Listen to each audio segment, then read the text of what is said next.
তোমাকে বিশেষ কিছু বলার অধিকার আমার নেই, তারপরও তোমাকে আমি ছোট্ট প্রশ্ন করতে চাই। বলো, কি বলবে?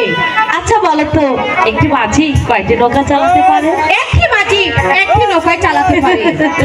খুব সুন্দর, খুব সুন্দর ভাবে তুমি আমার প্রশ্নের উত্তর দিয়েছো। একটি মাঝি শুধু একটি নৌকায় চালাতে পারে। এই তাজিল, তুমি অযথাই আমার মাঝি নিয়ে টানাটানি করছো কেন?